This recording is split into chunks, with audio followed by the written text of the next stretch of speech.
another day. He came to the world in the usual way, but there were planes to catch and bills to pay. He learned to walk while I was away. And he one day told me that if I see you take a shot and it's not left-handed, because that's the only side of the court he could see, then I'm in trouble. I mean, there'd be consequences. And I was trying to play basketball, and he actually turned it into a stressful thing. I had to shoot left-handed from the left side. He wanted me to be a better player, and so you shoot left-handed on the left side to develop a left hand, and if you don't, then you're dealing with me. And I got in trouble. So I'm getting in trouble and paying a price, and I'm just a kid trying to have fun. I would say that with Dad, almost everything he did that was that you can identify as a positive trait, you can probably take the same thing, I can, and say, but this is also what he did. I mean, I can go on. He brought home Pite, our cat, right? And that was my 10th birthday present. He found Pite in the desert and brought him home to me. And then what's he do? I'm in deep trouble all the time because Pite's pooping on the floor or not using the box or not, doing something. And all of a sudden I got a cat that I love. By the same token, I got a cat that's a ball and chain, you know.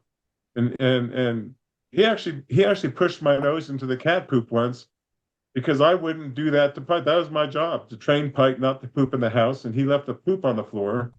And Dad asked me if I shoved his nose into it. I couldn't do it. I just 11-year-old kid trying to get him to torture your cat like that.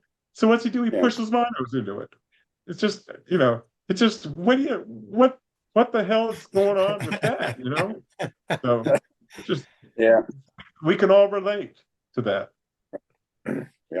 Things were so much better for me. I mean, he bought me those fish tanks. He bought me, how many fish tanks? I think I had like 10 fish tanks so I could breed fish at this point in time, Wow. And it was never a ball and chain. I was required to clean them to take care of the fish, but it was never a ball and chain like that. Dad had mellowed.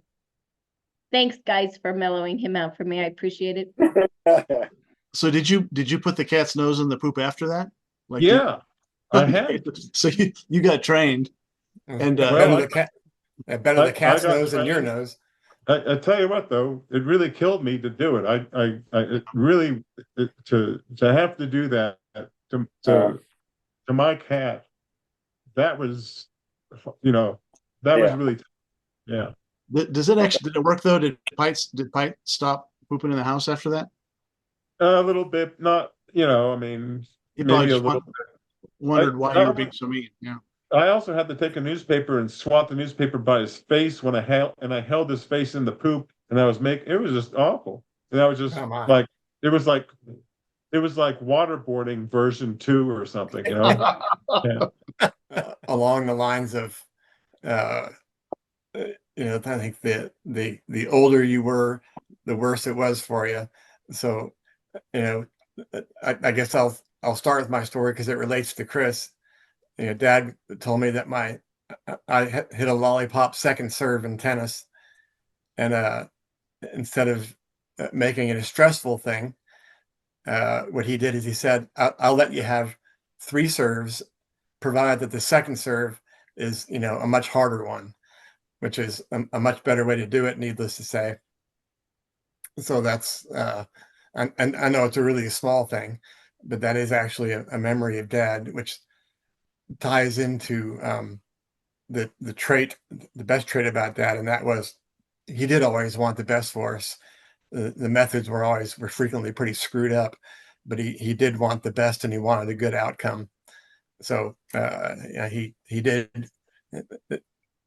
Was it some of that stuff malicious? I don't know. At the end of the day, was it all meant for good? Probably not.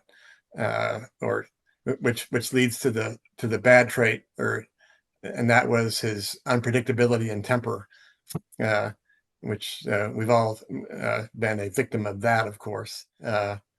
So there's some actual terror in that, and I have, and I'm sure we all have some memories that really stuck with me for way longer than they should have. but they did. I don't dwell on Yeah. that kind of stuff anymore, but well into my 30s for sure. We all have our story of getting beaten by dad, except for Yeah, I Jen. know. Except for Yeah. Jenny. Yeah, I know. So yeah, and that was awful, needless to say. So I guess that's my story. I know it's a real small thing about the tennis thing, but it is a thing I remember.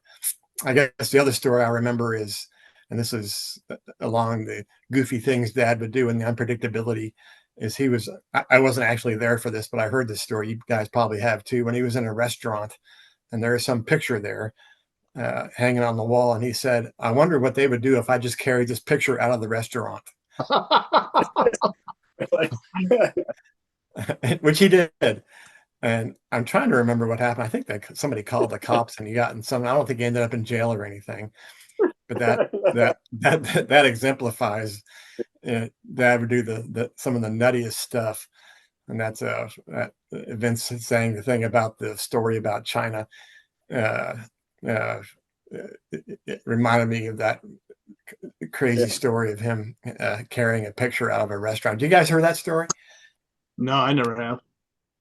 Hmm. Where was that? In Denver? I believe it was in Denver.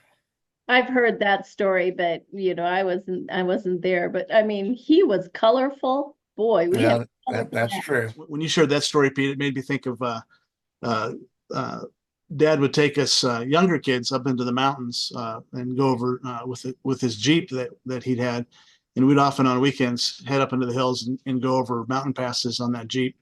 And me and Jenny would be in the back, and he'd let us. Once we got on dirt road, we could stand up on the back seat and hang on to the roll bar, and so that was really fun.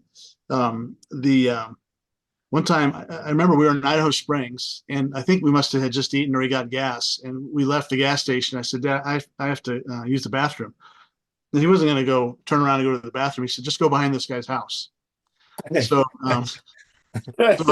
I was probably 10 or 11, and I go behind this guy's house and I'm peeing, and I see some guy looking through the window, seeing me peeing, and he was livid.